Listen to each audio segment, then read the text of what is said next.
A smile can hide a very sharp secret. I'm Miss Marple. Welcome to my new case. The morning of St. Mary Mead's Harvest Festival dawned with that peculiar clarity that makes English autumn days seem almost artificially perfect. Miss Jane Marple, seated by her drawing-room window with her knitting, observed the early preparations on the village green with the same quiet attention she might give to a particularly interesting chapter in human nature. The white marquee billowed gently, and already villagers crossed the green carrying preserves, cakes, and the various offerings that would transform an ordinary Tuesday into something resembling organized chaos. She had lived long enough to recognize that disruptions to routine often revealed more about people than years of ordinary observation. This morning, her attention was caught by the figure of Mr. Gerald Thornfield, proprietor of Thornfield & Sons Fine Provisions on the High Street.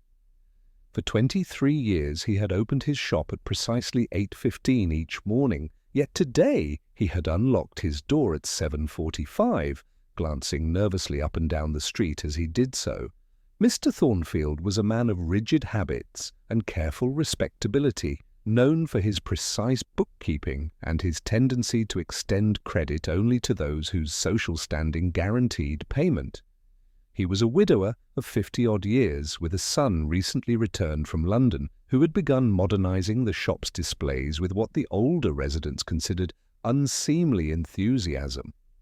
Miss Marple's needles continued their steady rhythm as she worked on a pale blue cardigan, but her eyes remained thoughtful. When people deviated from established patterns, there was usually a reason, and reasons, in her considerable experience, were often far more interesting than they initially appeared. At 10:30, she made her way to the festival, armed with a jar of her renowned gooseberry jam and genuine curiosity about the proceedings. The village had turned out in force. Mrs. Price Ridley presided over the white elephant stall with her usual commanding presence, while young Dr. Haydock arranged medical supplies for the first aid tent with what seemed like unnecessary concentration.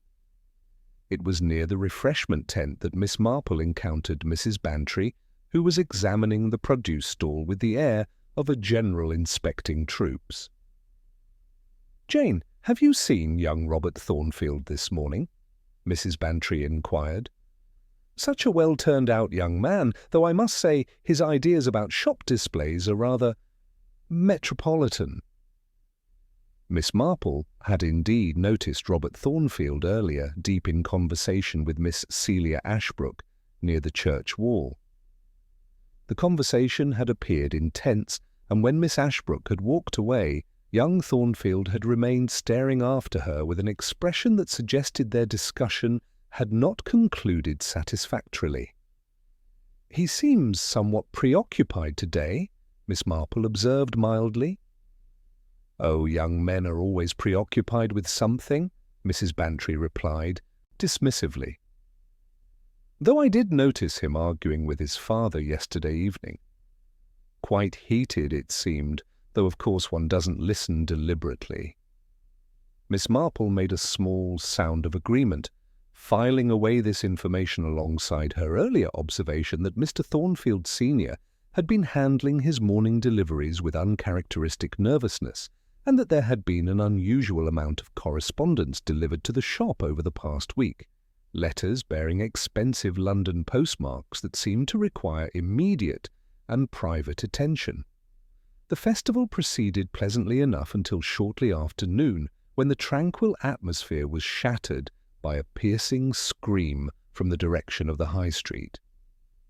The pleasant hum of conversation died instantly, replaced by that peculiar silence that precedes catastrophe. Miss Marple set down her teacup with steady hands and followed the stream of people hurrying toward Thornfield's shop.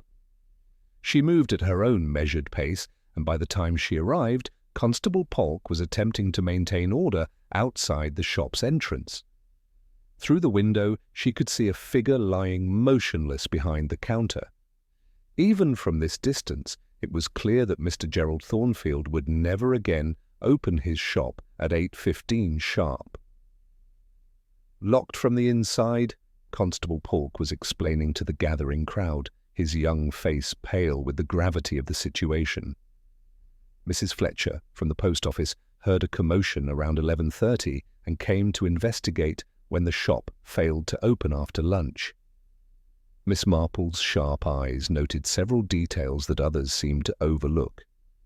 The slight disarray in the window display that suggested a struggle, a small piece of expensive writing paper caught beneath the door, and most intriguingly the fact that Robert Thornfield was nowhere to be seen among the gathering crowd, most unusual for a son whose father had just met with misfortune. The village was beginning to react as it always did to such events, with shock, speculation, and that peculiar excitement that accompanies genuine drama. But Miss Marple knew that truth rarely announced itself loudly. It whispered in small inconsistencies, in nervous glances, and in the things people chose not to say. As Inspector Slack's motor car pulled up with official authority, Miss Marple remained quietly observant, her mild blue eyes cataloguing every detail of this disruption to St. Mary Mead's peaceful routine. Inspector Slack emerged from his motor car with the bustling authority of a man who preferred his mysteries straightforward and his suspects obvious. Miss Marple, positioning herself among the dispersing crowd, with the practiced invisibility of elderly ladies everywhere, watched as he strode toward the shop, with Constable Polk hurrying to keep pace. "Right then, what's all this nonsense?" Slack demanded, though the scene through Thornfield's window spoke for itself. After considerable effort with the key Mrs. Fletcher had provided, the door swung open with its familiar cheerful jingle, grotesquely inappropriate under the circumstances. The inspector's examination was swift and decisive. Mr. Thornfield lay behind the counter, felled by a blow from his own brass paperweight, a heavy piece that normally resided on the desk in the small back office. The till stood open, revealing some £40 still in the drawer, which immediately complicated Slack's preferred theory of robbery gone wrong. "Locked from inside," he muttered to Polk, examining the door mechanism. "But there's got to be another way out. Check the back premises thoroughly." While the official investigation proceeded, the real inquest had already begun in the festival marquee, where the villagers had regrouped with the instinctive need to make sense of the senseless. Mrs. Price Ridley had established herself as chief prosecutor, her voice carrying clearly across the canvas-scented space. "Mark my words, it's that son of his," she declared with grim satisfaction. "Robert Thornfield has been nothing but trouble since he returned from London, with his modern ideas and city ways. I saw them arguing just yesterday evening. Quite heated it was, though naturally one doesn't listen deliberately." Mrs. Bantry, settling beside Miss Marple with her teacup, shook her head vigorously. "Nonsense, Price Ridley. Gerald Thornfield was tight-fisted enough to provoke a saint. If someone's killed him, it's more likely one of his creditors. He turned poor Mrs. Sims away last week for being 6pence short on her account." Miss Marple's knitting needles clicked steadily as she absorbed these competing theories. More interesting to her was the information Mrs. Fletcher, the postmistress, was eager to share when she joined them at their small table. "You know," Mrs. Fletcher said, lowering her voice conspiratorially, "everyone assumes those London letters were about business, but I happen to know better." The handwriting was distinctly feminine, and the return address was a residential hotel in Kensington. What's more, Gerald was sending money back, postal orders for significant sums. This revelation sent a ripple of excitement through their corner of the marquee. A secret woman in London provided a deliciously scandalous motive, and one that cast young Robert in the role of the betrayed heir discovering his inheritance being squandered on his father's hidden indiscretions. Miss Marple found the theory intriguing, though not for the reasons her companions assumed. Gerald Thornfield was a man who prided himself on absolute honesty. It was the foundation of his business reputation. For such a man to lie about something as simple as correspondence suggested pressure far greater than mere romantic embarrassment. Her contemplation was interrupted by Robert Thornfield's dramatic arrival. He pushed through the remaining crowd outside the shop, his face draining of colour as he glimpsed the scene through the window. His attempt to rush inside was gently but firmly prevented by Constable Polk. "Father!" The young man's cry carried genuine anguish, though Miss Marple noted how his eyes darted everywhere except toward the body, and how his hands trembled as he gripped the doorframe. Inspector Slack pounced on him immediately. "Where have you been this morning, Mr. Thornfield?" "Walking," Robert stammered. "Needed to think. We had words yesterday about the business. I went toward Gossington through the woods." "Anyone see you?" The hesitation before Robert's "No, I was alone" was telling. Miss Marple recognized it as the pause of someone concealing not necessarily guilt, but shame, perhaps the shame of a young man who had spent his morning in passionate conversation with a young lady, discussing matters he considered too private for public consumption. Inspector Slack's expression suggested he had found his culprit and was merely waiting for the proper moment to make it official.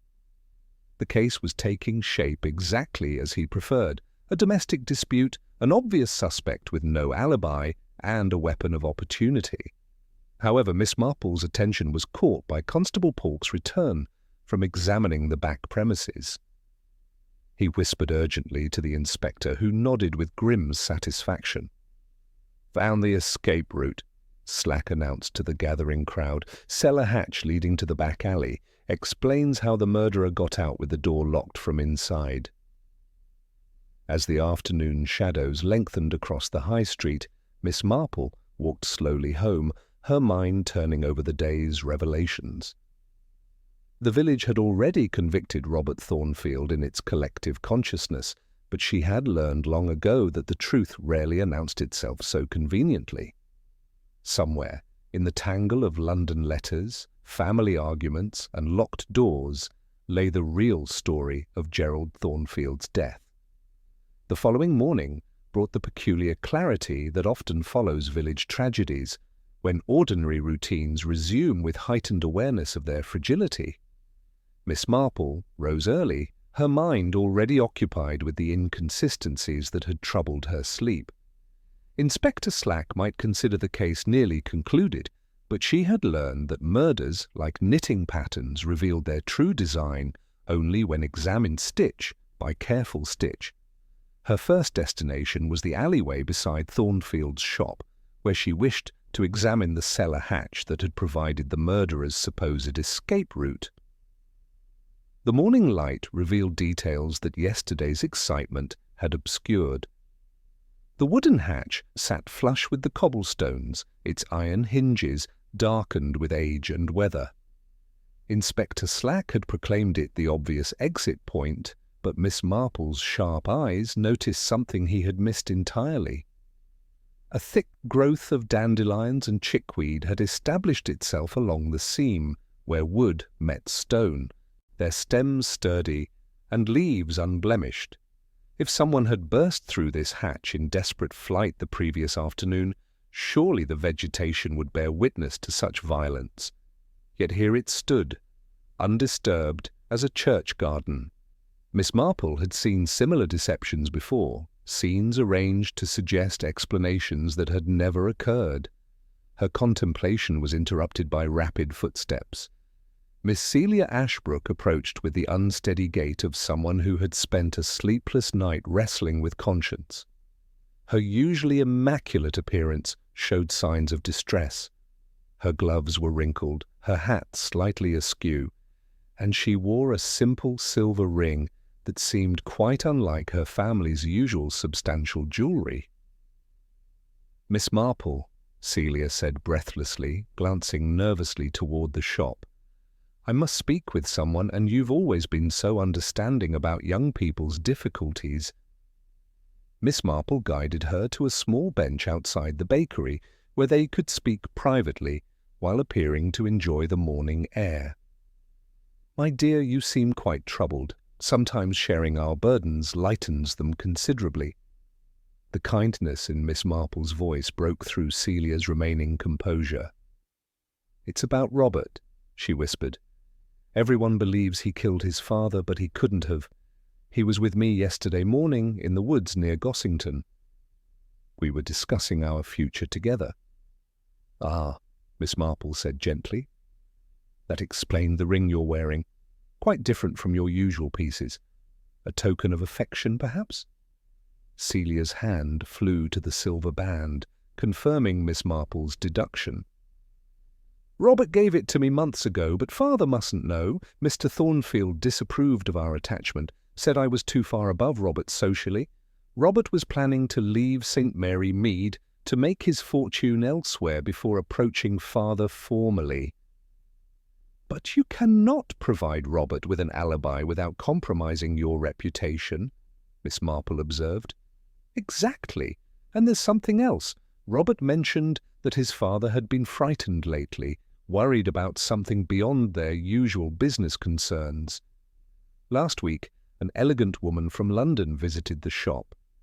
Robert saw them through the back window, and his father looked genuinely afraid. She left an envelope which Mr. Thornfield locked in a safe behind the painting in his office without even opening it." Miss Marple filed this information carefully. A hidden safe suggested secrets worth protecting, and unopened letters from London implied threats rather than requests. "Did Robert mention what they discussed during this visit?" "No, but afterward his father seemed almost relieved, as if some burden had been lifted. Robert thought perhaps the woman had brought good news, but now—" Celia's voice trailed off as the implications became clear. After comforting the distressed young woman and encouraging her to consider the moral implications of remaining silent, Miss Marple made her way to the post office.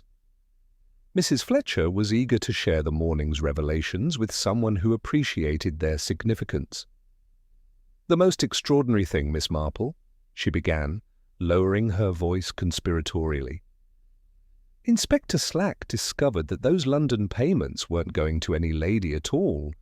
They were going to a firm of solicitors, Grimsby and Hallow, very exclusive, very expensive, the sort who handle delicate matters for people with reputations to protect."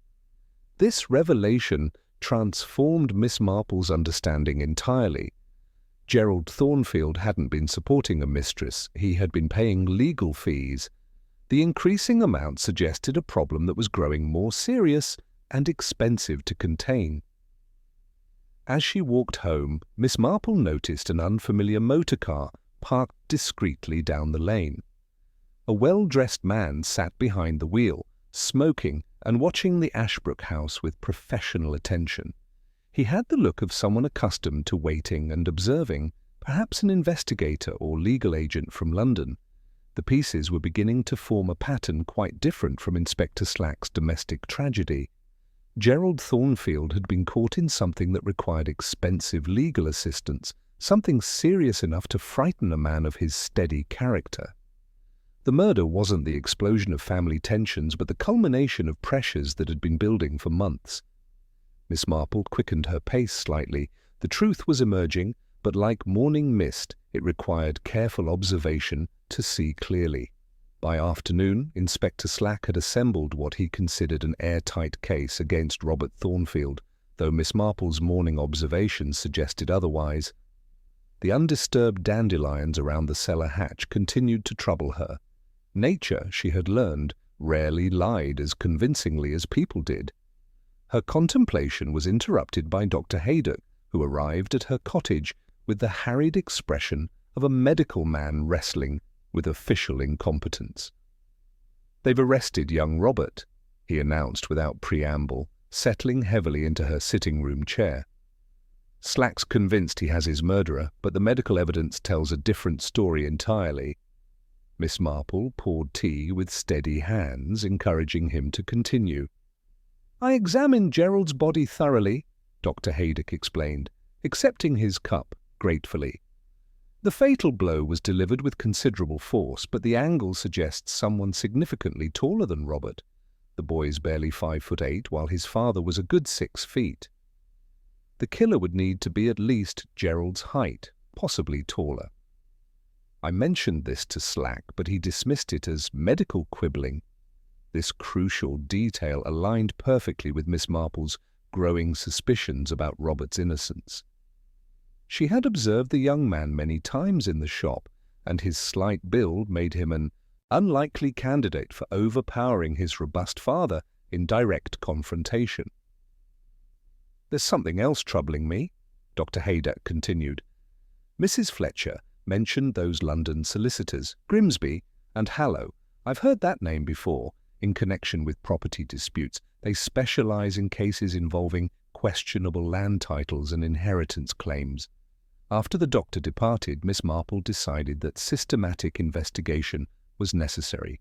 Her first stop was the vicarage, where Reverend Clement might possess insights into Gerald Thornfield's recent spiritual state.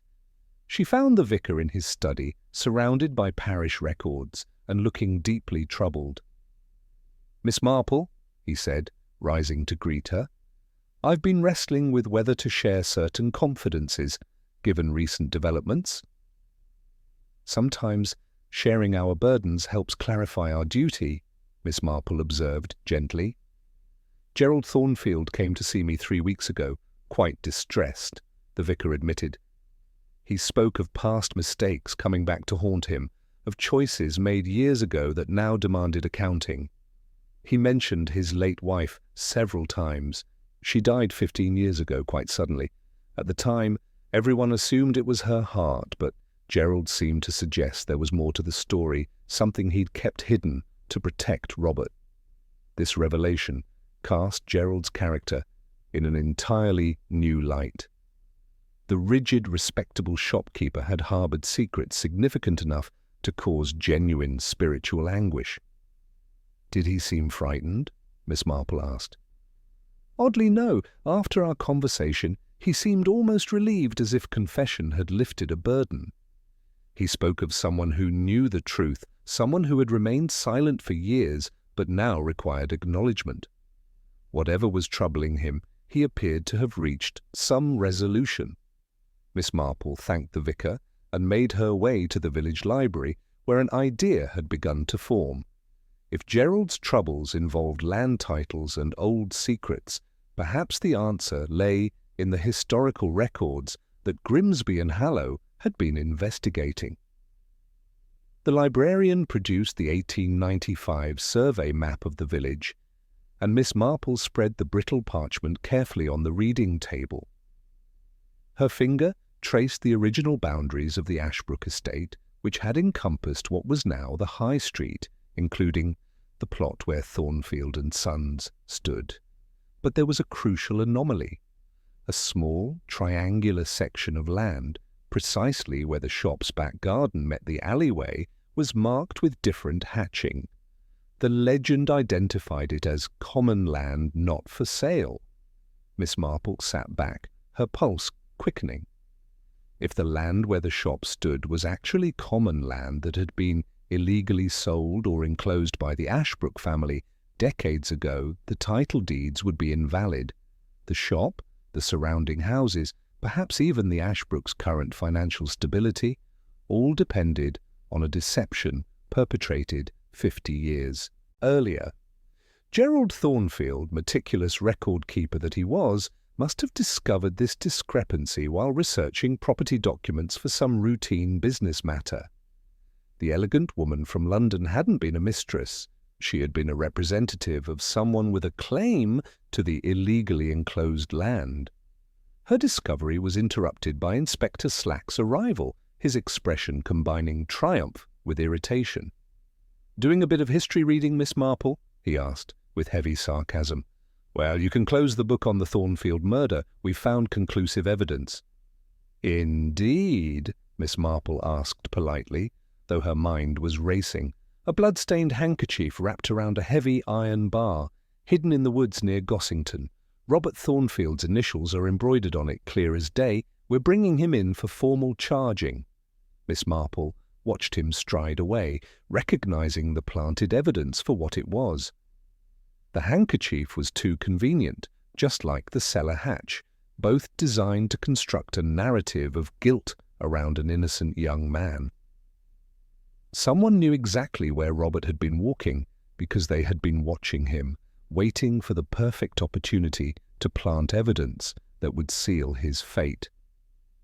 As evening approached, she observed the mysterious motorcar still positioned near the village centre. The well-dressed man had been joined by an elegant woman whose expensive clothing and commanding presence marked her as decidedly out of place in St. Mary Mead. Together, they stood examining the high street with the calculating air of people assessing valuable property. Miss Marple realized with growing alarm that Gerald Thornfield's murder was merely the first move in a larger game. Someone with significant resources was systematically eliminating obstacles to a valuable land claim, and they were prepared to destroy innocent lives to achieve their goal. Robert's arrest was not the end of their plan, it was simply the next step in ensuring their secret remained buried with Gerald Thornfield. The question now was whether she could uncover the truth before the conspirators completed their deadly work. The grey morning that followed Robert Thornfield's arrest brought with it the peculiar stillness that settles over a village when official justice has been dispensed, yet something fundamental remains unsettled. Miss Marple, observing the subdued activity on the high street from her window, reflected that truth had a way of asserting itself regardless of how thoroughly it appeared to have been buried. Dr. Haydock arrived at her cottage shortly after breakfast, carrying himself with the frustrated air of a medical man whose professional observations had been dismissed by bureaucratic certainty. His usual cheerful demeanour had been replaced by something more grimly determined. "I've been examining that handkerchief they found so conveniently in the woods," he announced without preamble, settling into the chair opposite her with obvious agitation. "There are several things about it that trouble me considerably." Miss Marple set down her teacup with careful attention. "Indeed? What sort of things?" "The blood, for one. I had occasion to test Gerald's blood type during a minor procedure last year. He was type O, quite common. Robert inherited the same type from his father, but the stains on that handkerchief are from someone with type A blood entirely." Dr. Haydock's eyes held the satisfaction of a man who had discovered an important inconsistency. Unless Gerald Thornfield somehow changed his fundamental blood composition between morning and afternoon, that evidence was planted by someone else entirely. "How very careless of them," Miss Marple observed mildly. "Though I suppose they assumed any blood would serve their purpose adequately. There's more? The soil embedded in the fabric is red clay, the sort one finds near the riverbank, not the chalky earth of the woods near Gossington where it was supposedly dropped, and the blood pattern itself looks deliberate, almost painted on, rather than the chaotic result one would expect from a violent struggle." After Dr. Haydock departed to make his rounds, Miss Marple sat quietly with her knitting, considering these revelations alongside her previous observations. The undisturbed dandelions at the cellar hatch, the convenient timing of the evidence discovery, and now the scientific impossibility of the blood evidence, all pointed toward a carefully orchestrated deception designed to ensure Robert's conviction. Her contemplation was interrupted by the arrival of Colonel Melchett, whose official visit to confer with Inspector Slack had been delayed by what he termed a pressing need to understand the broader context of this affair. The Chief Constable had learned to respect Miss Marple's insights, particularly when they concerned the sort of complex human motivations that escaped more straightforward investigators. "I've been thinking about those payments to Grimsby and Hallow," he said, accepting her offer of tea. "The name struck me as familiar, and I've remembered why. They handled a rather unpleasant case at Little Overton 5 years ago, proved that a substantial estate had been built on fraudulently enclosed common land. The settlement was enormous." "They specialize in such historical irregularities?" Miss Marple inquired.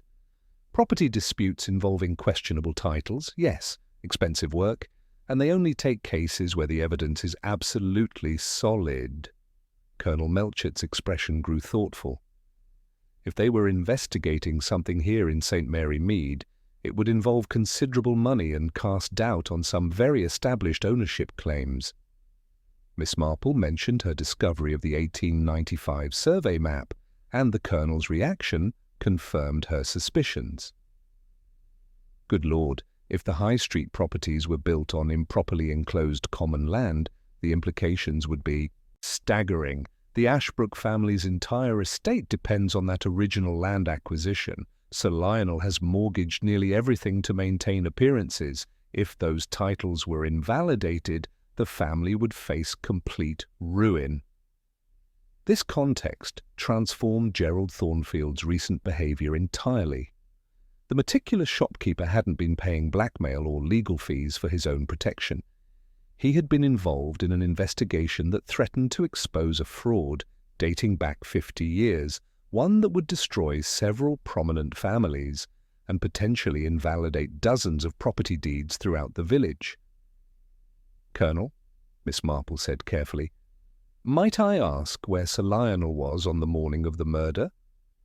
"At home, reviewing accounts with his London solicitor. Though there's a gap in the timeline, the solicitor didn't arrive until 10 o'clock, and Sir Lionel claimed they'd been working since 9. The Colonel paused, his expression darkening. "He's certainly tall enough to have delivered that blow at the angle Dr. Haydock described." Miss Marple's afternoon investigation took her past the post office, where Mrs. Fletcher was eager to share the morning's developments. "2 more registered letters arrived for the late Mr. Thornfield," she confided. "Both from Grimsby and Hallow, marked Final Notice, in red ink. Whatever business he had with them was reaching some sort of conclusion." The phrase "final notice" suggested urgency that aligned with Miss Marple's growing understanding of the case. Gerald Thornfield had been under pressure to make a decision about information that could destroy established fortunes. His murder had occurred at the precise moment when that decision was becoming unavoidable. Walking past the Ashbrook estate, Miss Marple noticed the mysterious motor car parked discreetly near the servants' entrance. The well-dressed couple she had observed previously were being admitted through the back door, a clandestine meeting that suggested negotiations were underway. The woman's expensive clothing and the man's professional bearing mark them as people accustomed to handling delicate matters involving substantial sums of money. As evening approached, Miss Marple encountered Miss Celia Ashbrook returning from the police station, her face pale with frustrated desperation. The young woman's distress was evident as she explained Inspector Slack's refusal to consider alternative theories. "Father says it's tragic, but that justice must take its course," Celia said bitterly. "But I heard him arguing with someone in his study last night. His voice was ugly, Miss Marple, frightened and angry. And this morning a strange gentleman came from London. Father met him at the servants' entrance and sent him away almost immediately, but he looked furious afterward." "Did you notice anything particular about this gentleman?" Miss Marple asked gently. "He was very tall, much taller than Father, and had a scar down one cheek. Cold eyes, the sort that seem to calculate the value of everything they see." Celia shuddered slightly. "I've never seen Father look so frightened of anyone." A very tall man from London, Miss Marple reflected, perfectly positioned to deliver the fatal blow that had killed Gerald Thornfield. Someone connected to the land investigation, someone with the resources to plant evidence and the ruthlessness to frame an innocent young man for murder. As she walked home through the gathering dusk, Miss Marple pieced together the emerging pattern. The Grimsby and Hallow investigation had uncovered evidence of the original land fraud, evidence that Gerald Thornfield had either discovered independently or been approached about. His murder wasn't the result of family tensions or village grudges. It was the calculated elimination of someone who possessed information that could destroy established fortunes and expose decades of illegal property ownership. Robert remained imprisoned for a crime he didn't commit, while the real killers walked free, confident that their carefully constructed deception would hold. But they had made crucial mistakes: the wrong blood type, the mismatched soil, the undisturbed vegetation that contradicted their fabricated escape route. Most importantly, they had underestimated the power of careful observation and the persistence of an elderly lady who understood that truth, however deeply buried, had a way of working itself to the surface. The question now was not whether Robert was innocent, but how quickly she could prove it before the conspiracy claimed another victim. The stakes were rising, and Miss Marple sensed that Gerald Thornfield's murder was only the beginning of a much larger and more dangerous game. The grey morning that followed her evening observations brought Miss Marple to a firm decision. The conspiracy surrounding Gerald Thornfield's murder had revealed its shape through careful observation, but proving it would require gathering concrete evidence before the perpetrators completed their deadly work. The arrest of an innocent young man was merely one step in a larger plan, and she sensed that time was running short. Her first objective was to examine the crime scene itself before Inspector Slack's investigation concluded permanently. Constable Polk, whose growing discomfort with the official version of events had become increasingly apparent, proved receptive to her request for access under the pretext of inventorying potential charitable donations from the shop's stock. The shop retained the eerie stillness of a place where ordinary life had been violently interrupted. Miss Marple moved methodically through the space, her experienced eye cataloguing details that hasty official investigation had overlooked. The brass paperweight that had killed Gerald lay tagged as evidence on the counter, its substantial weight confirming Dr. Haydock's assessment that considerable force had been required, certainly beyond Robert's slight build, but well within the capabilities of the tall, scarred man she had observed. The back office proved more revealing.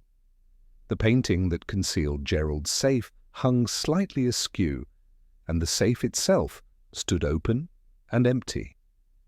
Inspector Slack had assumed Robert had taken whatever documents it contained, but Miss Marple's examination revealed something more significant. The combination lock showed no signs of forced entry, and the mechanism was complex enough to require either the combination or considerable time to crack.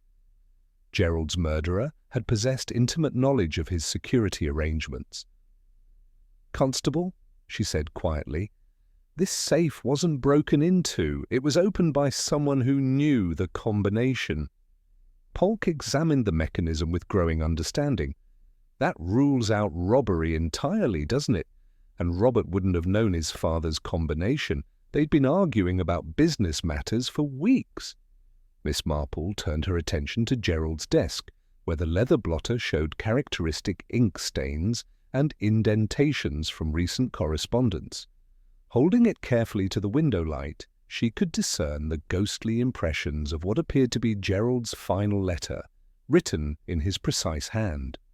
The fragments were tantalizing. "Cannot in good conscience remain silent. The true heir must be acknowledged. My son's future secured regardless." "He wasn't being blackmailed," she murmured, understanding flooding through her. "He was negotiating terms for revealing information, ensuring Robert would be protected from any consequences before the truth emerged." Constable Polk shifted uncomfortably. "There's something else that's been troubling me, Miss Marple. That morning, I saw Sir Lionel Ashbrook walking down the high street around 11 o'clock, heading directly toward this shop. When I mentioned it to Inspector Slack, he dismissed it, said Sir Lionel had been at home with his solicitor all morning. And you're certain of the time? Absolutely. The church bells had just finished striking 11, and Sir Lionel looked quite agitated, glancing around as if checking whether anyone was watching. He went inside for perhaps 10 minutes, then left looking even more disturbed. This placed Sir Lionel at the scene within 30 minutes of the murder, directly contradicting his alibi. More significantly, it suggested he had been among the last to see Gerald alive, or perhaps he had witnessed something that terrified him into compliance with the conspiracy. After thanking the constable, Miss Marple made her way to the village library, where she hoped to verify her theories about the land fraud. Miss Pringle, the librarian, greeted her with unusual excitement. "How extraordinary, Miss Marple! You're the second person this week to request the parish records from the 1890s. Mr. Thornfield spent several hours with them last Tuesday, and he seemed quite agitated by what he discovered. The confirmation strengthened her theory considerably. Gerald had been researching the same historical irregularities, likely verifying the fraudulent claims that underpinned several property titles throughout the village. The records themselves proved illuminating. The original survey map showed clearly that the land now occupied by the high street shops had been designated as perpetual common ground by royal charter, a designation that could not legally be overturned by simple sale or enclosure. As she studied the documents, Miss Marple noticed something significant about the 1894 land transfer records. The signature of the witnessing clerk bore the name Arthur Grimsby, and the handwriting showed striking similarities to the correspondence from Grimsby and Hallow that had so troubled Gerald in recent weeks. The connection between the legal firm and the village's property history clearly spanned generations, suggesting a family quest for justice, or perhaps revenge, that had taken decades to materialize. Her research was interrupted by the arrival of Reverend Clement, who had come to consult the baptismal registers. Together they discovered an entry that cast the entire situation in a new light. Arthur Grimsby, son of Thomas and Mary Grimsby, baptized in 1875. The dates placed his birth during the period when the common land had been illegally enclosed and sold by the Ashbrook family. The Grimsby family left the village under mysterious circumstances in 1876, the vicar explained. Thomas Grimsby was the estate manager. He would have known precisely which land transactions were legitimate and which were fraudulent. There were rumours of a scandal, though nothing was proven publicly. The pattern was becoming devastatingly clear. Arthur Grimsby had established a legal practice specializing in exactly such historical property disputes, and his investigation of St. Mary Mead wasn't random. It was deeply personal.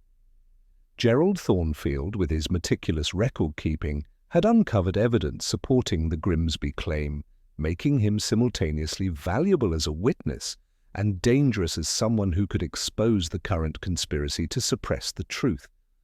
As Miss Marple walked home through the persistent drizzle, she observed the mysterious motor car once again, this time parked near the woods where Robert's fabricated evidence had been discovered. The tall man with the scarred face stood beside it, and she recognized him now from Colonel Melchett's description. Arthur Pym, a property speculator with a reputation for sharp practices that skirted the edges of legality. Her contemplation was interrupted by the discovery of a note that had been slipped under her door. It was from Robert, smuggled out through sympathetic connections at the police station. "Miss Marple, Father told me something the night before he died. He said, 'If anything happens to me, check the binding of the family Bible.' I didn't understand then, but now I think he hid something important there. The Bible is in our sitting room above the shop." The pieces were falling into place with frightening clarity. Gerald had discovered evidence of the historical land fraud, and had been cooperating with Arthur Grimsby's investigation. But when Arthur Pym learned of the potential profits involved, he had moved to eliminate witnesses and claim the valuable development rights for himself. Gerald's murder had removed the key witness, Robert's arrest provided a convenient scapegoat, and Sir Lionel's terrified compliance ensured local cooperation. But Gerald, cautious man that he was, had hidden crucial evidence before his death, evidence that could prove both the land fraud and identify his real killers. The family Bible would contain documents that could exonerate Robert and expose the conspiracy, but retrieving them would require considerable risk. As evening shadows lengthened across the village, Miss Marple sat by her fire, planning her next moves with the methodical precision of someone who understood that the game had entered its most dangerous phase. The murderers were still active, still searching for the evidence that could destroy them, and they had already demonstrated their willingness to kill, to protect their secrets. The time for quiet observation was ending. Tomorrow would require action, courage, and perhaps a touch of the theatrical flair that had served her so well in previous encounters with those who believed themselves above the reach of justice. The truth was within grasp, but so too were the killers, and they would not hesitate to strike again if they sensed their carefully constructed deception beginning to unravel. Robert's life hung in the balance, and with it the justice that Gerald Thornfield had died trying to secure. The morning after her discovery of the conspiracy's true scope dawned grey and purposeful, and Miss Marple understood that retrieving Gerald's hidden evidence would require both careful planning and considerable nerve. The shop remained under police seal, but she had observed Arthur Pym's motorcar making regular circuits of the high street, confirming her suspicion that the conspirators had reached the same conclusion about Gerald's precautionary measures. Her opportunity came through the reliable machinery of village charity.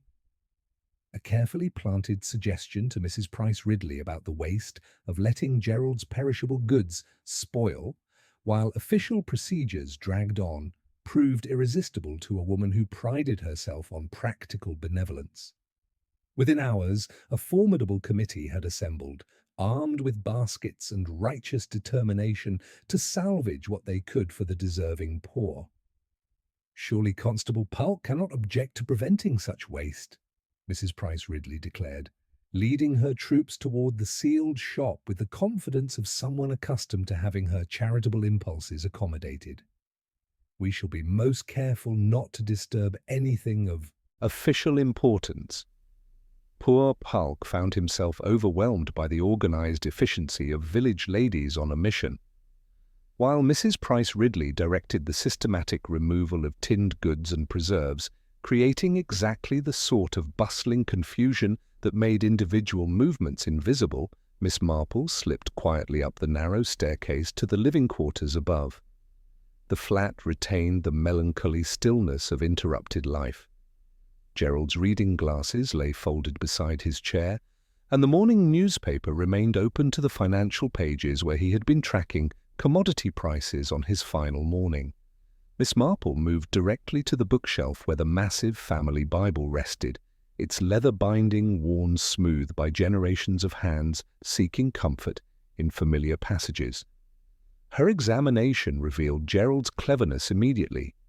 The binding along the spine had been carefully slit and re-stitched, creating a narrow cavity between the leather cover and the book's boards.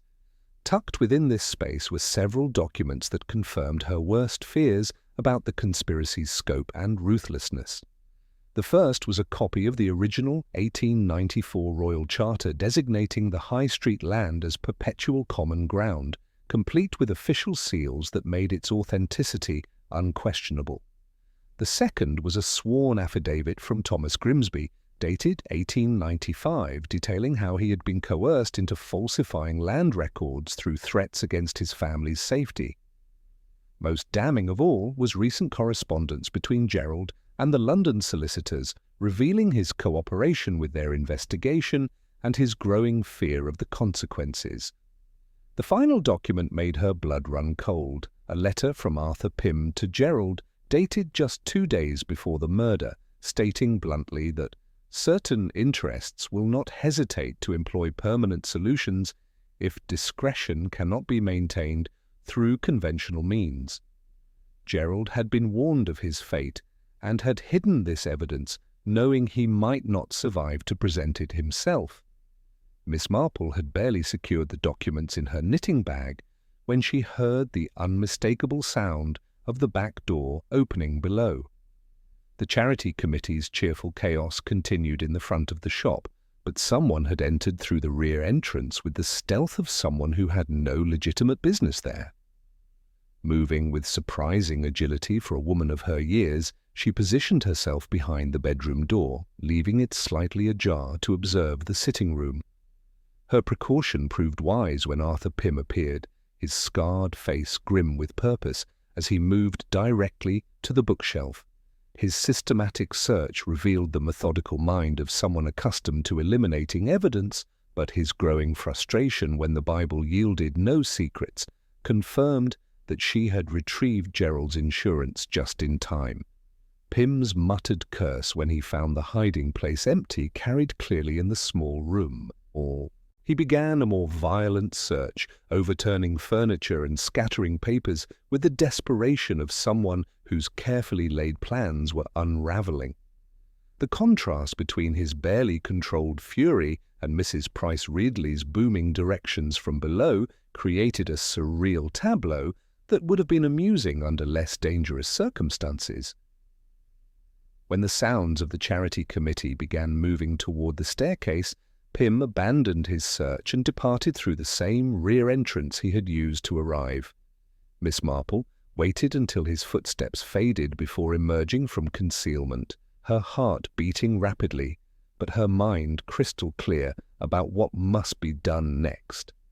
That afternoon, she paid a necessary visit to Sir Lionel Ashbrook, finding him in his study with the haggard appearance of a man wrestling with demons of his own making. The baronet started violently when she entered, his eyes darting toward the windows with the paranoid wariness of someone expecting threats from multiple directions. "Sir Lionel," she began gently, "I believe we need to discuss your association with Mr. Arthur Pym and what you witnessed on the morning of Gerald Thornfield's murder."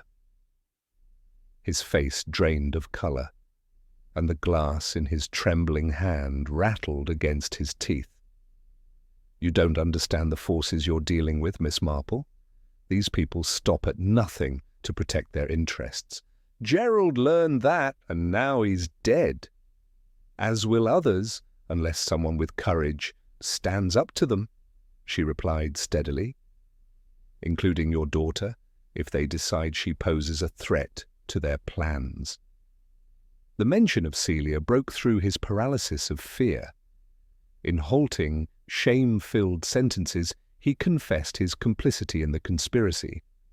Pym had approached him months earlier, representing what he claimed was a legitimate development consortium that had discovered irregularities in the village's land titles. For a substantial fee, these irregularities could be quietly resolved without embarrassing legal proceedings that would bankrupt several established families. "I thought it was sophisticated blackmail," Sir Lionel whispered, "expensive but preferable to public scandal." When Gerald began asking questions about the original land grants, Pym assured me he would handle the situation discreetly. "I never imagined he meant murder." "But you saw him that morning, didn't you?" Miss Marple pressed. "You saw him near the shop around the time Gerald was killed." Sir Lionel's composure cracked entirely. "I was coming to warn Gerald, to tell him to give Pym whatever he wanted, but when I reached the high street, I saw Pym leaving the shop's rear entrance, removing his gloves and checking his watch, as if he were keeping to a precise schedule. The coldness in his expression, I knew something terrible had happened."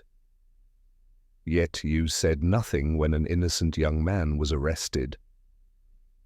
"Pym made it clear that my silence was not optional," Sir Lionel said brokenly. "He said the land fraud would be exposed if I spoke, destroying my family's reputation and Celia's future. He claimed Robert was the perfect scapegoat, a young man with obvious motive and no alibi. Miss Marple studied his ravaged features with a mixture of pity and steel. Sir Lionel, you have an opportunity to redeem yourself, but it will require considerable courage. Mr. Pym believes he has eliminated all the evidence and witnesses. We must convince him otherwise and force him to reveal himself publicly in a way that even Inspector Slack cannot ignore. She outlined her plan carefully, watching as fear warred with the remnants of conscience in his eyes.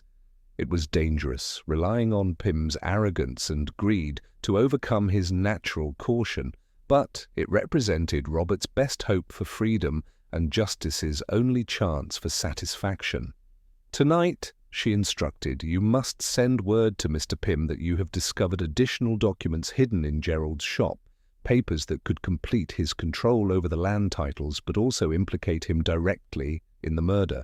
Arrange a meeting at the shop itself where he will believe such evidence might logically be found. As evening shadows gathered across St. Mary Mead, Miss Marple walked home with the measured pace of someone who had set forces in motion that could no longer be recalled. The documents in her knitting bag represented the key to Robert's freedom and the exposure of a conspiracy that had already claimed one innocent life. Tomorrow would bring the final confrontation between truth and calculated evil, and she intended to ensure that justice, however long delayed, would finally be served. The game was entering its most perilous phase, but she had learned long ago that the greatest victories often required the greatest risks. Gerald Thornfield had died protecting his son and preserving the evidence of his killer's guilt. Now it remained to honor his sacrifice by ensuring that his murderers faced the consequences of their crimes. The evening of the planned confrontation arrived with the heavy stillness that often precedes decisive moments, when all the careful threads of investigation converge into a single, unavoidable reckoning. Miss Marple had spent the afternoon in quiet preparation, reviewing Gerald's hidden documents one final time, and ensuring that each witness understood their role in the approaching drama. The trap had been carefully baited, and now they could only wait to see whether Arthur Pym's greed would overcome his natural caution. Colonel Melchett arrived at Thornfield's shop shortly after 8 o'clock, accompanied by Dr. Haydock and a reluctant Inspector Slack, whose continued skepticism about the entire operation was evident in his rigid posture and disapproving expression. They positioned themselves according to Miss Marple's precise instructions. The Colonel and Inspector in the small back office where they could observe, through the partially open door, Dr. Haydock, concealed behind the heavy curtains of the shop window, and Constable Pork watching the rear entrance from the alleyway. Miss Marple herself took position in the narrow hallway between the shop and the staircase to the flat above, her slight figure invisible in the shadows, but her view of the main counter area unobstructed. Sir Lionel stood near the cash register, his hands trembling slightly as he checked his pocket watch for the third time in as many minutes. "Remember," Miss Marple whispered to him during their final moments alone, "he must confess to the actual murder, not merely admit to knowing about it. The law requires specificity, and we need his exact words about what he did to Gerald." At precisely 9 o'clock, the shop's front door opened with its familiar cheerful jingle, grotesquely inappropriate for the grim business at hand. Arthur Pym entered with the confident stride of a man who believed himself in complete control of the situation, his tall frame casting long shadows across the shop floor. Behind him came the elegant woman Miss Marple had observed previously, her expensive clothing and calculating gaze marking her as someone accustomed to conducting dangerous business with refined efficiency. "Ashbrook," Pym said without preamble, his voice cutting through the shop's silence like a blade. "I trust you have something worth my time." These midnight meetings are becoming tedious, and my patience with your family's dramatics is wearing thin." Sir Lionel stepped forward into the pale moonlight filtering through the window, his voice steadier than Miss Marple had expected. "The documents are upstairs, as I mentioned in my message, but before we proceed, I need certain assurances about my daughter's safety once this business is concluded." The woman spoke for the first time, her cultured accent carrying an undertone of steel. "Your daughter's safety depends entirely on your continued cooperation, Sir Lionel. Complete the transaction and she remains unharmed. Attempt any heroics and the consequences will be severe." "You've killed before," Sir Lionel pressed, following Miss Marple's script with admirable precision. "Gerald Thornfield died because he wouldn't cooperate with your scheme. What guarantee do I have that you won't eliminate me once I'm no longer useful?" Pym's laugh was harsh and dismissive. Gerald was a stubborn idealist who couldn't understand the realities of modern business. He had the opportunity to profit handsomely from our arrangement, but instead he chose to play the moral crusader. Such people are liabilities that must be removed. "You admit you killed him?" Sir Lionel asked, his voice barely above a whisper. "Of course I killed him," Pym replied with chilling casualness. "The old fool was planning to expose everything, the land fraud, the forged documents, the entire operation. He'd written a detailed letter to the authorities outlining our methods. I couldn't allow that information to reach official channels." The woman nodded approvingly. "Arthur handled the situation with characteristic efficiency, a single blow with that brass paperweight, and the problem was solved permanently. The beauty of using Gerald's own weapon was that it suggested a crime of passion rather than calculated execution." Miss Marple felt her pulse quicken as the confession unfolded exactly as she had hoped. From her position in the shadows, she could see Colonel Melchett leaning forward intently, his notebook capturing every damning word. "And young Robert," Sir Lionel continued, "you framed an innocent boy for his father's murder." "A necessary deception," the woman replied smoothly. "We needed a convincing suspect, and Robert provided the perfect combination of motive and opportunity. The blood-stained handkerchief was my contribution, a theatrical touch that sealed his fate quite effectively. Though getting the blood right required some improvisation," Pym added with grim satisfaction. "We had to use my own blood, which meant being careful about the timing of the evidence placement. Fortunately, the local constabulary isn't particularly sophisticated in their investigative methods. The completeness of their confession exceeded even Miss Marple's optimistic expectations.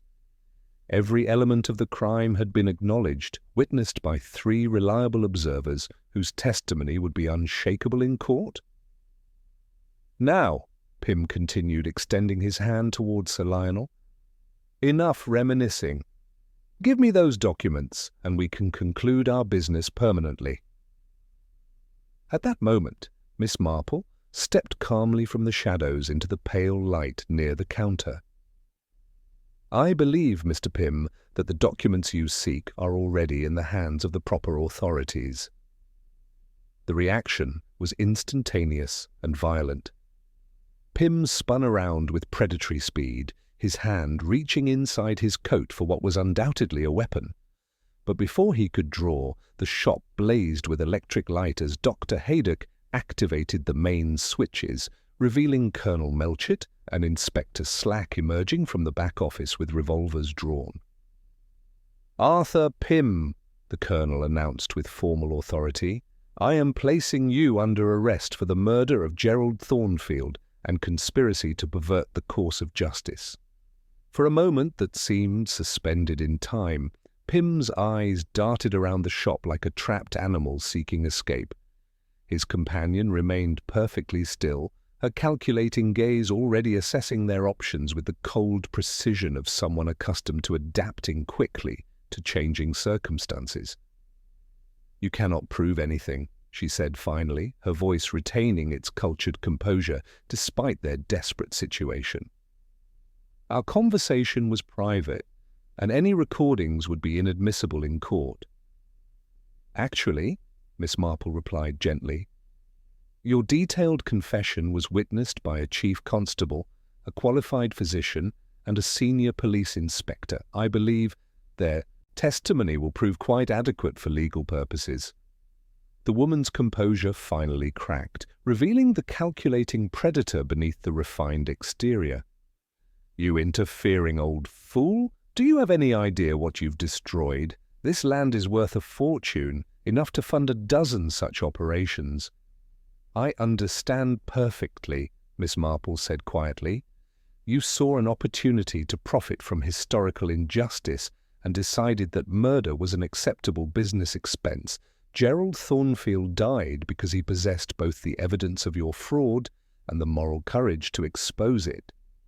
As Constable Palk secured the handcuffs with grim satisfaction, Pym's arrogance finally collapsed into sullen defeat.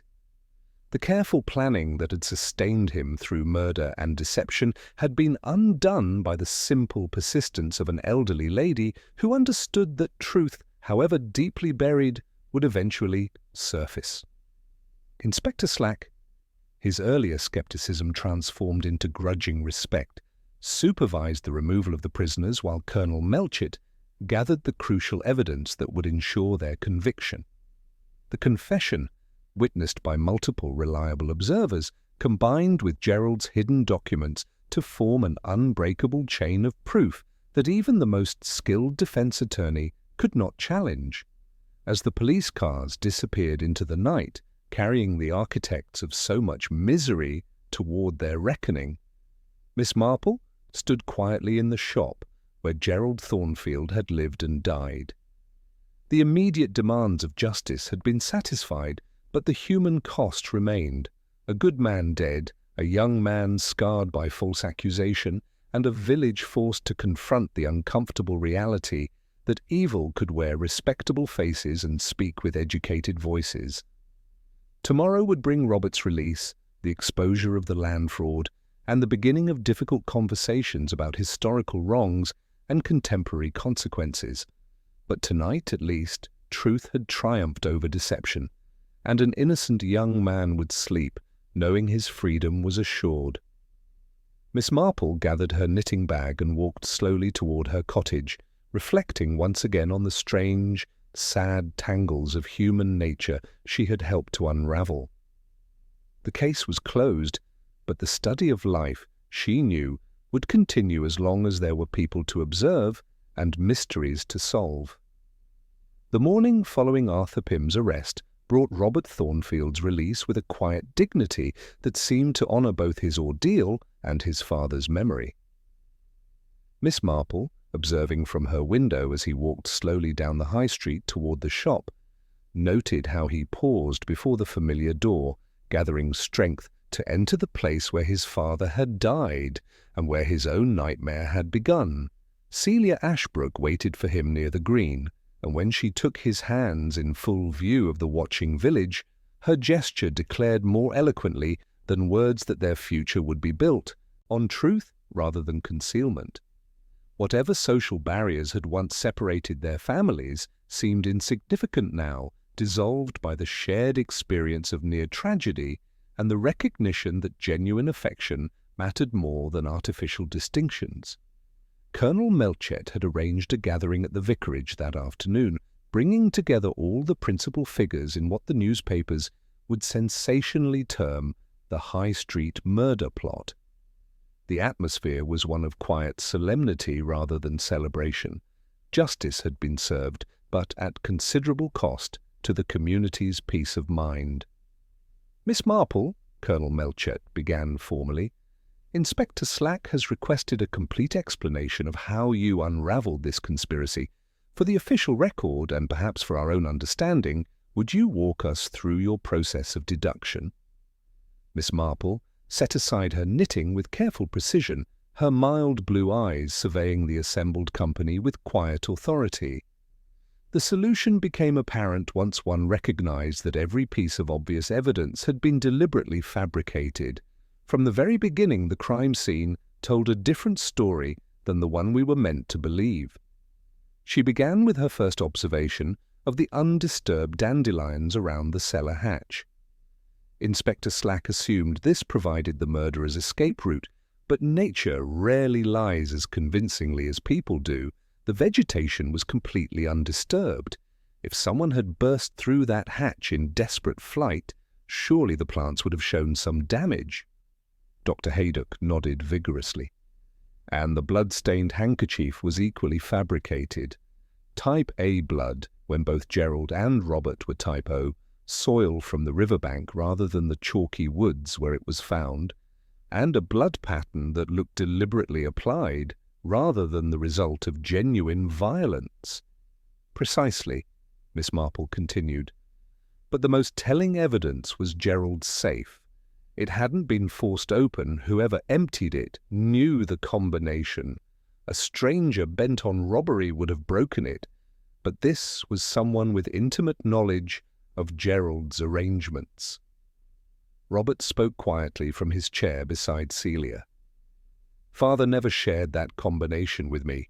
He said some things must remain entirely private. Which led me to understand that Gerald had been cooperating with someone, sharing information willingly before his death, Miss Marple explained. The correspondence with Grimsby and Hallow provided the context. This wasn't about personal secrets, but about historical fraud involving the village's land titles. She outlined how her research into the parish records had revealed that the high street shops stood on land that had been designated as perpetual common ground, making its private sale illegal. Gerald's meticulous nature led him to discover the same irregularities that Arthur Grimsby's legal firm had been investigating, but when Arthur Pym learned of the potential profits involved, he decided to eliminate witnesses and claim the valuable development rights for himself. Inspector Slack, whose confidence had been considerably diminished by recent events, asked reluctantly, "But how did you know to suspect Pym specifically?" "Sir Lionel provided the crucial testimony, though his initial silence was deeply regrettable," Miss Marple replied, turning toward the baronet with gentle firmness. "He saw Mr. Pym leaving the shop that morning, yet said nothing when an innocent young man was arrested." Sir Lionel's shame was evident in every line of his posture. "I was terrified of the scandal, of what exposure would mean for Celia's future. Pym made it clear that my silence wasn't optional. He said the land fraud would destroy us financially if it became public." "Fear is a powerful motivator," Miss Marple acknowledged kindly. "But so is love for one's child. When you understood that Celia might be in danger, you found the courage to help expose the conspiracy."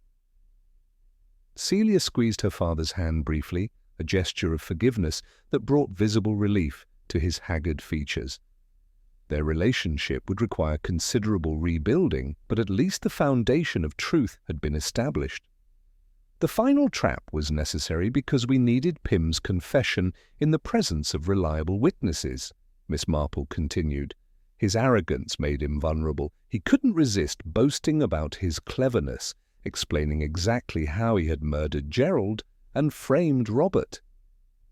As the formal explanations concluded, Robert asked quietly, "What will happen to the land claims?"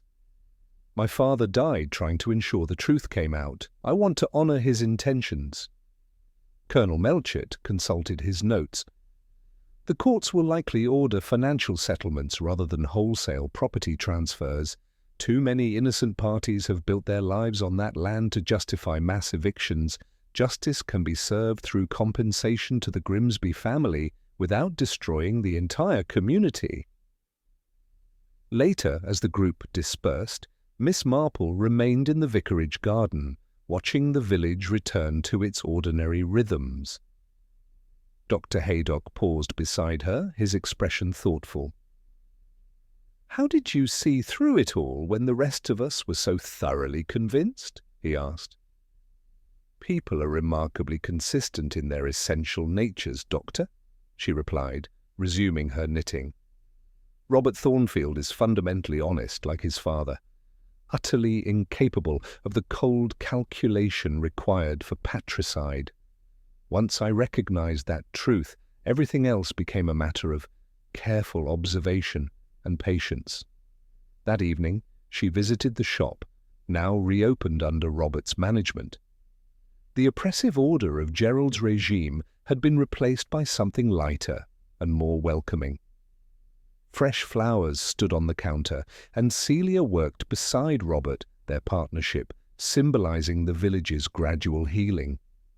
"We found something else among Father's papers," Robert said, producing a leather journal, his detailed plans for using any settlement money to benefit the village, funding for the school, improvements to the common areas, assistance for families affected by the legal changes. Even when he was frightened for his life, he was thinking about how to use the truth constructively.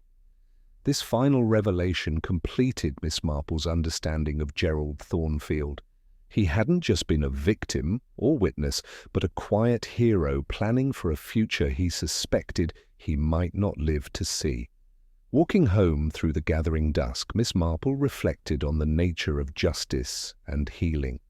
The legal system had punished the guilty and freed the innocent, but the deeper work of rebuilding trust and community would take time. St. Mary Mead had lost some of its innocence, forced to acknowledge that greed and violence could flourish behind respectable facades. Yet it had also gained something valuable: a renewed appreciation for truth and the courage required to defend it. The village would recover, as communities always did. The immediate drama would fade into local folklore, and life would resume its comfortable rhythms. But for those who had lived through these dark weeks, the world would never look quite the same. They had learned that safety was often an illusion, and that the most dangerous secrets were sometimes buried beneath their own feet. As she unlocked her cottage door, Miss Marple looked back toward the village green where the harvest festival had been so violently interrupted. Order had been restored, but it was a different order, one built on acknowledged truth rather than convenient silence. And that, she decided with quiet satisfaction, was perhaps the most fitting memorial to Gerald Thornfield's courage and sacrifice. The pale blue cardigan was nearly complete now, its stitches even and precise, a tangible reminder that patience, attention to detail, and steady persistence could transform even the most tangled threads into something beautiful and whole. The following Sunday brought the first true sense of healing to St. Mary Mead, as the church bells summoned villagers not merely to worship, but to their first collective gathering since the truth had emerged. Miss Marple, making her way through the crisp autumn morning, observed the subtle but significant shifts in the community's fabric with her characteristic attention to human nature's endless variations. The transformation in public sentiment was, as she had anticipated, both complete and instantaneous. Mrs. Price Ridley, who had proclaimed Robert's guilt with such certainty only days before, now held court near the Lich Gate, her voice carrying righteous indignation about foreign elements disrupting their peace. "I always said there was something shifty about that tall man," she declared to her nodding audience. And poor Robert, one only had to look at his eyes to know he was incapable of such violence. Miss Marple passed by with a gentle smile, understanding that the village needed to believe it had supported innocence all along. It was simply human nature to align oneself with virtue after the fact, and she saw no profit in challenging such harmless revision of history. Inside the church, the seating arrangements told their own story of social realignment. The Ashbrook pew was no longer an island of isolated aristocracy. Robert sat beside Celia while Sir Lionel occupied the space on her other side, looking frailer but infinitely lighter in spirit. The rigid barriers that had defined village hierarchy for decades had been breached, not by revolution, but by shared recognition of human vulnerability. Reverend Clement's sermon took for its text, "The truth shall make you free." delivered with genuine compassion rather than heavy-handed moralizing. Miss Marple noticed Sir Lionel bow his head during prayers, a gesture of authentic humility from a man who had learned that prestige offered no protection against moral consequences. After the service, as the congregation lingered in the autumn sunshine, Miss Marple found herself approached by Robert and Celia, who had been accepting congratulations with grace that promised well for their future role in village life. Robert carried a small, carefully wrapped parcel. "Miss Marple," he began, his voice steady now where it had once trembled. "There's nothing adequate one can say to someone who has saved one's life, but Father always believed that gratitude, however insufficient, ought to be properly expressed." The parcel contained Gerald's silver letter opener, its thistle motif worn smooth by years of daily use. "He used this every day at the shop," Robert explained. "Celia and I felt that if anyone should have it now, it should be you. He would have wanted that." Miss Marple accepted the gift with quiet dignity, understanding its significance. Gerald Thornfield had been a difficult man in many ways, but he had possessed the fundamental integrity that made genuine heroism possible. Later that afternoon, she received an unexpected visit from Inspector Slack, who arrived with the stiff formality of a man fulfilling an uncomfortable obligation. "I will admit," he said, avoiding her eye, "that certain aspects of this case might not have come to light quite so quickly without your observations." Before departing, he deposited a small brown paper parcel containing expensive London chocolates, the sort of acknowledgement that suited him perfectly. The legal proceedings had moved forward with surprising efficiency. Arthur Pym and his accomplice faced multiple charges, their confession witnessed by unimpeachable sources making conviction virtually certain. More significantly, the broader land fraud investigation had been resolved through Arthur Grimsby's dignified approach to justice. The legitimate heir had emerged from London seeking historical acknowledgement rather than punitive revenge, allowing negotiations that would compensate his family while preserving the community's stability. "My grandfather died believing himself a coward," Mr. Grimsby had explained during village meetings. "I want the record corrected and reasonable compensation, but I have no desire to dispossess innocent people who built their lives in good faith." As evening approached, Miss Marple sat in her garden, completing the final stitches of her pale blue cardigan. The autumn light cast long shadows across her carefully tended borders where the weeds had been pulled, the soil turned, and order restored. She reflected on the nature of foundations, how the village had discovered that its peaceful existence rested on century-old deception, yet had chosen to build something stronger on the uncomfortable ground of acknowledged truth. The mystery was finished, its pattern complete. Arthur Pym had failed because he had underestimated the variables he could not quantify: filial loyalty, paternal conscience, and the persistence of an elderly lady who noticed that dandelions did not grow overnight on well-trodden paths. She folded the completed cardigan with satisfaction, thinking of Gerald Thornfield's final act of courage and Robert's hard-won freedom. St. Mary Mead would never be quite the same. It had lost its innocence, but gained something more valuable: the recognition that truth, however uncomfortable, provided a more reliable foundation than convenient lies. The village had learned that respectability could mask dangerous intentions, that careful observation mattered more than obvious explanations, and that justice sometimes required ordinary people to summon extraordinary courage. These lessons would serve the community well in whatever challenges lay ahead. As she gathered her gardening tools and prepared for evening tea, Miss Marple reflected once more on the endless fascination of human nature. People were capable of remarkable goodness and terrible evil, often existing side by side in the same community. Understanding these contradictions remained the key to unraveling the mysteries that periodically disturbed the peaceful surface of village life, Tomorrow would bring new observations, fresh puzzles to consider, and perhaps new secrets to uncover. But tonight, at least, St. Mary Mead could rest in the knowledge that truth had prevailed over deception and that justice, imperfect but genuine, had been served.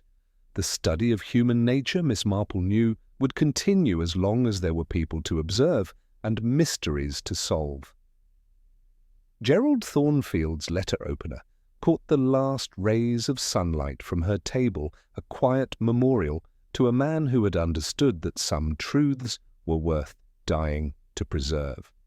3 weeks later, when the first frost had silvered the village green and the last chrysanthemums drooped in cottage gardens, Miss Marple's nephew, Raymond West, arrived for his customary autumn visit. He brought with him the restless energy of London literary circles and an insatiable curiosity about what the newspapers had sensationally termed the High Street murder plot. Over tea in her sitting room, Miss Marple recounted the events with characteristic understatement, while Raymond listened with the professional interest of a novelist always seeking material. The pale blue cardigan lay completed in her basket, every stitch precise, a tangible reminder that patience and careful attention could transform even the most tangled situations. Fascinating psychological study, Raymond declared, accepting another slice of seed cake. This Arthur Pym clearly suffered from a superiority complex, believing he could manipulate simple village folk. And poor Thornfield, the tragic figure of the honest man forced to live with deception. I wouldn't call Gerald tragic, Miss Marple corrected gently. Merely human. He was like Mrs. Bartlett's youngest, who hid the broken vase rather than face immediate consequences. Gerald's lie wasn't born of malice, but of love. He was protecting Robert while gathering courage to do what was right. The legal proceedings had concluded with satisfying efficiency. Arthur Pym and his accomplice faced lengthy prison sentences, their witnessed confessions making conviction inevitable. The broader settlement had been handled with remarkable wisdom by Arthur Grimsby, whose family received substantial compensation while allowing the village to acknowledge historical wrongs without destroying present lives. A portion funded improvements to the common areas and established a scholarship in Gerald's memory. Walking through the village that afternoon, they observed the subtle but significant changes.